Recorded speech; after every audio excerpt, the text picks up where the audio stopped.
Ramadan is a month of fasting and prayer. It brings us closer to Allah and each other. It brings us closer to Allah and each other. Alhamdulillahi Rabbil Alameen, wassalatu wassalamu ala Sayyidil Anbiya'i wal Mursaleen. ما بعد فأعوذ بالله من الشيطان الرجيم بسم الله الرحمن الرحيم الصلاة والسلام عليك يا رسول الله وعلى آلك وأصحابك يا حبيب الله الصلاة والسلام عليك يا نبي الله وعلى آلك وأصحابك يا نور الله.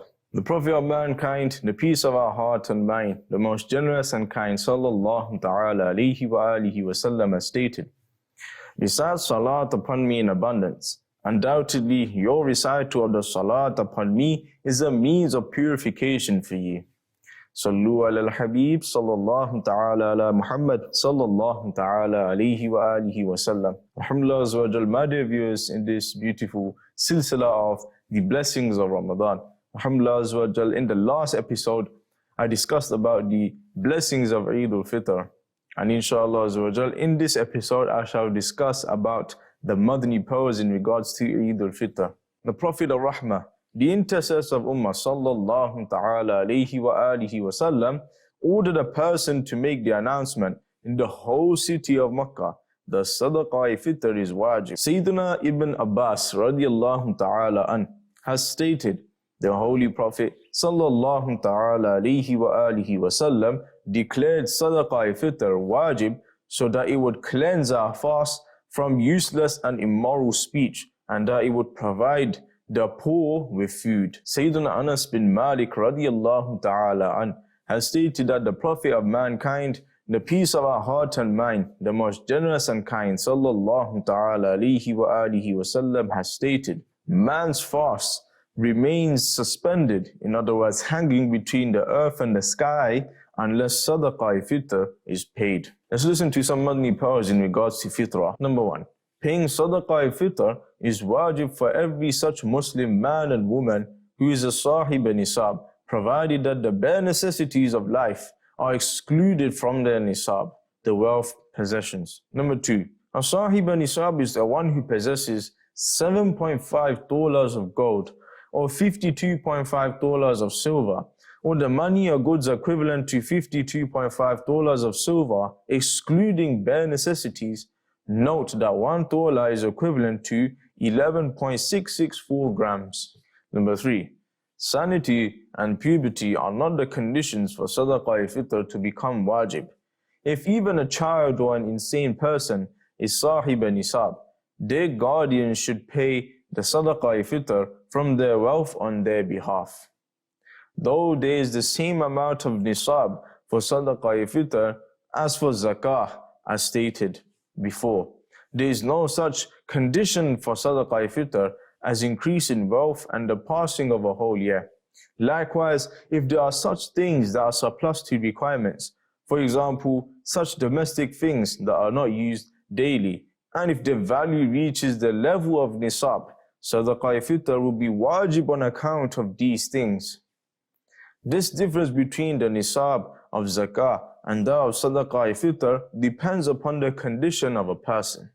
Number four, in addition to paying his own Sadaqah Fitr, it is also wajib for Sahib Nisab, man, to pay Sadaqah Fitr on behalf of his young children who are minors. If he has any insane child, he has to pay on behalf of that child as well. Even if the insane child has reached puberty, however, if the insane child or young children are Sahib Nisab, the Sadaqah may be paid from their own wealth. Number five, it is not wajib for a Sahib Nisab man to pay the Fitrah for his wife, parents, younger brothers and sisters, and other relatives. Number six, in case of father's demise, it is wajib for the grandfather to pay the Sadaqah Fitr for his poor and orphan grandsons and granddaughters. Number seven, it is not wajib for a mother to pay Sadaqah Fitr on behalf of her young children. Number eight, it is not wajib for a father to pay the Sadaqah Fitr for his sane and adult offspring. Number nine, if somebody did not fast in Ramadan, either due to any valid exemption or Allah Azza wa Jal forbid, without a valid reason. Sadaqah-e-fitr will still be wajib for him provided he is a sahib nisab. Number 10. Sadaqah-e-fitr will be valid if a man pays it on behalf of his wife or adult offspring whose necessities like food, clothing, etc. he is responsible for, even without their permission. However, if he is not responsible for their necessities, for example, he has married a son who lives in his own home along with his family and affords his expenses himself, food, clothing, etc., then paying fitrah on behalf of such offspring without his permission will not be valid. Number 11. If a wife pays her husband's fitrah without his order, it will be invalid. Number 12. Sadaqah-e-fitr is wajib for every such Muslim who is sahib nisab at the time of Subh Sadiq, so from the time of dawn on the day of Eid al-Fitr. If someone becomes sahib nisab after Subh Sadiq, it is not wajib for him to pay the fitrah. Number 13. Though the preferable time for paying Sadaqah-e-fitr is that it is paid on Eid after Subh Sadiq before offering Eid Salah. If it is paid on the night of Eid before Subh Sadiq or any day during Ramadan or even before Ramadan, it will still be valid. All these cases are permissible. Number 14. If the day of Eid passed and somebody did not pay the fitrah, the fitrah will not lapse on this account. Fitrah will be considered valid whenever it is paid in the whole life. Number 15. Sadaqah-e-fitr can be spent only where zakah can be spent. In other words, fitrah can be given to only those whom zakah can be given to. Number 16. It is not permissible to give sadaqah-e-fitr to the honorable descendants of the Holy Prophet sallallahu ta'ala alayhi wa alihi wa sallam. 1.920 kilograms of wheat or its flour or the money equivalent to the value of this much wheat is the amount of one sadaqah-e-fitr. According to our narration, whoever recites Subhanallah wa bihamdihi 300 times on the day of Eid and then sends its reward to the souls of all the deceased Muslims, 1,000 nur will enter the grave of every Muslim. Further, when the reciter dies, 1,000 nur will enter his grave as well. This can be recited on both Eids. But dear viewers, now the acts that are sunnah on the occasion of both Eid are described. Sayyidina Buraydah radiallahu ta'ala anha stated, on the day of Eid al-Fitr, the Holy Prophet sallallahu ta'ala alayhi wa alihi wa sallam would go to offer Eid Salah after eating something, whereas on Eid al-Adha, he sallallahu ta'ala alayhi wa alihi wa sallam would not eat anything unless he sallallahu ta'ala alayhi wa alihi wa sallam had offered Eid Salah. Similarly, in Bukhari, there's another hadith narrated by Sayyidina Anas radiallahu ta'ala an. On the day of Eid al-Fitr, the beloved and blessed Prophet sallallahu ta'ala alayhi wa alihi wa sallam would not go until he sallallahu ta'ala alayhi wa alihi wa sallam ate a few dates in odd numbers. It is narrated by Sayyidina Abu Hurairah radiyallahu ta'ala an that the Holy Prophet sallallahu ta'ala alayhi wa alihi wa sallam would go to offer Eid Salah from one path and would return from the other one. Now let's listen to the method of offering the Eid Salah in Hanafi terms. Now let's listen to the Hanafi method of offering Eid Salah. First, make the following intention.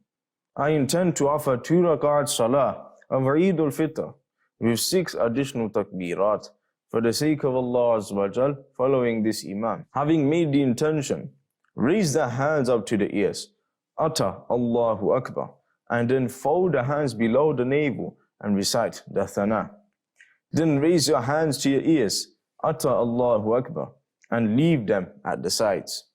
Then raise the hands to the ears again, utter Allahu Akbar, and leave them at the sides. Then raise hands to the ears once again, utter Allahu Akbar, and fold them. In short, hands will be folded after first and fourth takbir, while they will be left at sides after second and third takbir. In other words, hands will be folded when something is to be recited in Qiyam after takbir, while they will be left at sides when nothing is to be recited. Then the Imam is to recite Ta'awudh and Tasmiyah in low voice, whereas Surah Fatiha and another surah will be recited loudly.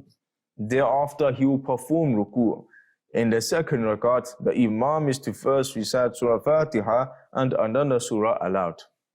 After the recitation, the Imam as well as all the muqtadis, the followers will utter 3 takbirat.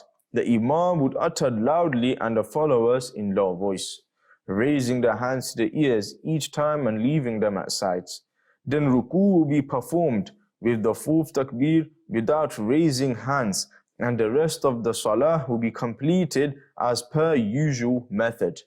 To stand silent between every 2 takbirat for the amount of time in which Subhanallah can be uttered thrice is necessary. If someone joins the Jamaat in the first rakat after the Imam has uttered the takbirat, he should utter the 3 takbirat other than the takbir tahrima instantly, even if the Imam has commenced recitation. Utter only 3 takbirat even though the Imam has uttered more than 3 takbirat. If the Imam bent for ruku before you uttered takbirat, then don't utter them in a standing posture.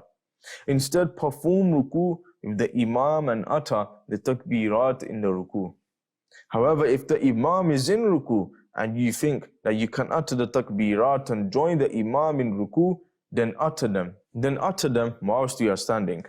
Otherwise, utter Allahu Akbar, perform ruku, and then utter the takbirat in ruku. If the Imam raises his head from ruku before you finish the takbirat in ruku, then do not utter the remaining takbirat. They are no longer required. If you join the Jamaat after the Imam had performed the ruku, then do not utter the takbirat. Utter them when you offer the remaining part of your salah after the Imam has performed salam. Do not raise your hands when uttering the missed takbirat in ruku. If you join the Jamaat in the second rakat, then don't utter the missed takbirat of the first rakat now. Instead, utter them when you perform the remaining part of your salah. Likewise, if you succeed in uttering the takbirat of the second rakat with the Imam, it's alright. Otherwise, the same ruling as mentioned before with regard to the first rakat would apply. If someone missed the whole Jamaat of each salah, whether he couldn't join the Jamaat at all or his salah became invalid due to any reason after joining, then if possible, he should join Jamaat elsewhere. Otherwise, he cannot offer it without Jamaat. However, it is preferable for him to offer 4 rakat of charged salah. After the Eid salah, the Imam should deliver 2 sermons. The acts that are Sunnah for the Jumu'ah sermon are also Sunnah for the Eid sermon. Likewise, the acts that are makruh for the Jumu'ah sermon are also makruh for the Eid sermon. There are only 2 differences between these 2 sermons. Firstly, it is a Sunnah for the Imam not to sit before the first sermon of Eid salah, whereas Imam sitting before the first sermon of Jumu'ah is a Sunnah.